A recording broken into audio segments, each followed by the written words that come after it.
Video ಈಗ ಮಾಡ್ತಾ ಇರ್ತಕ್ಕಂಥದ್ದು ಶಿಡ್ಲಘಟ್ಟ ತಾಲೂಕು ಕಸಬಾ ಹೋಬಳಿ ಕೋಟಳ್ಳಿ ಗ್ರಾಮದ ಸರ್ವೆ ನಂಬರ್ 28ರದ್ದು. ಇಲ್ಲಿ ಇವತ್ತು ಏನು ಮಧ್ಯಾಹ್ನ ಒಂದು ಬೋರ್ಡ್ ಕಾಣಿಸ್ಕೊಂಡಿದೆ. ಶ್ರೀ ಯೋಗಿ ದೇವಪ್ಪ ತಾತನವರ ತಪೋವನ ಅತಿಕ್ರಮಣ ಪ್ರವೇಶ ಹಾಗೂ ಮರಗಳನ್ನು ಕಡಿಯುವುದು ನಿಷೇಧಿಸಲಾಗಿದೆ ಅಂತೇಳ್ಬಿಟ್ಟು ಮಾಡಿದ್ದಾರೆ. ಸೊ ಇದು ಕಾನೂನು ಬಾಹಿರವಾಗಿ ಯಾವುದೇ ಇಲಾಖೆಯ ಅನುಮತಿ ಇಲ್ಲದೇ ಒಂದು ಕಾನೂನು ಬಾಹಿರವಾಗಿ ಏನೋ ಒಂದು SC/ST ಸ್ವಾಧೀನ ಅನುಭವದಲ್ಲಿರ್ತಕ್ಕಂಥ ಜಮೀನಿನ ಪಕ್ಕದಲ್ಲೇ ಈ ರೀತಿಯ ಒಂದು ಬೋರ್ಡನ್ನು ಇವತ್ತು ಗ್ರಾಮದ ಕೆಲವರು, ಈಗ ಅವ್ರ ಹೆಸರುಗಳು ತಿಳಿದು ಬಂದಿರತಕ್ಕಂಥದ್ದು ಗಿರೀಶ್, ತಂದೆ ಹೆಸರು ಮುನಿಕೃಷ್ಣಪ್ಪ, ಆಮೇಲೆ ದೇವರಾಜು, ತಂದೆ ಹೆಸರು ಲೇಟ್ ದೇವಪ್ಪ, ಮಧುಸೂದನ್, ಸುಬ್ರಹ್ಮಣಿ, ನಂತರ ಒಟ್ಟು 5 ಜನ ಇಲ್ಲಿ ಸೇರಿಕೊಂಡು ಈ ಒಂದು ಬೋರ್ಡನ್ನು ಇವತ್ತು ಕಾನೂನು ಬಾಹಿರವಾಗಿ ಇಲ್ಲಿ ಹಾಕಿದ್ದಾರೆ. ಈ ಬೋರ್ಡ್ ವಿಚಾರಕ್ಕೆ ಸಂಬಂಧಪಟ್ಟಂತೆ ಈಗಾಗಲೇ ಏನು ನಾವು ಇದು ನಮ್ಮ ಗಮನಕ್ಕೆ ಬಂದ ತಕ್ಷಣ ಇದನ್ನು ತಿಳಿದು ಈಗಾಗಲೇ ಪೊಲೀಸ್ ಕಂಪ್ಲೇಂಟನ್ನು ಸಹ ಕೊಟ್ಟಿದೆ.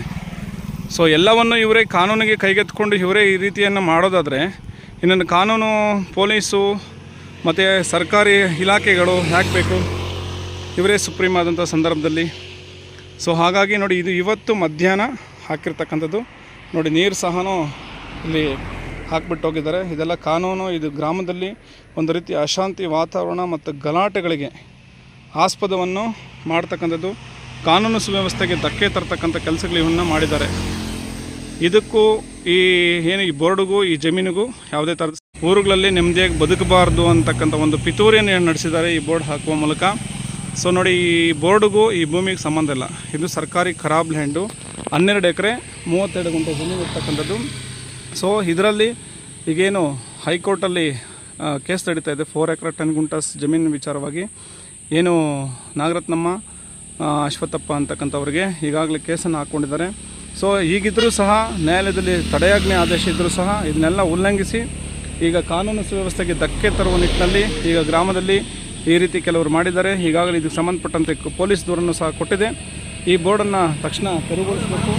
ಮುಂದಿನ ಯಾವುದೇ ಅವಘಡಗಳಿಗೆ ಸಮಸ್ಯೆಗಳಿಗೆ ಆಸ್ಪದ ಕೊಡಬಾರ್ದು ಅಂತ ಹೇಳ್ತಾ ಈ ಒಂದು ವಿಡಿಯೋವನ್ನು ಈಗ ಮಾಡ್ಕೊಳ್ತಾ ಇದ್ದೀವಿ. ಮುಂದಿನ ಕಾನೂನು ಪ್ರಕ್ರಿಯೆಗೋಸ್ಕರ ನೋಡಿ,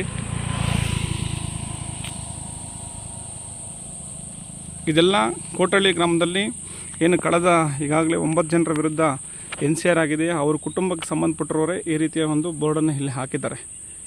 ಈಗ ಇವರಿಗೆ ಬೋರ್ಡ್ ಹಾಕೋದಕ್ಕೆ ಇಲ್ಲಿ ಯಾವ ರೈಟ್ಸೂ ಇಲ್ಲ. ಆದರೂ ಸಹ ಕಾನೂನನ್ನು ಕೈಗೆತ್ತಿಕೊಂಡು ಈ ರೀತಿಯ ಬೋರ್ಡನ್ನು ಅಕ್ರಮವಾಗಿ ಹಾಕಿದ್ದಾರೆ. ಇದನ್ನು ತಕ್ಷಣವೇ ತೆರವುಗೊಳಿಸಬೇಕಾಗಿ ಈ ಮೂಲಕ ನಾವು ಒತ್ತಾಯನ ಮಾಡ್ತಾ ಇದ್ದೀವಿ ಸ್ನೇಹಿತರೆ.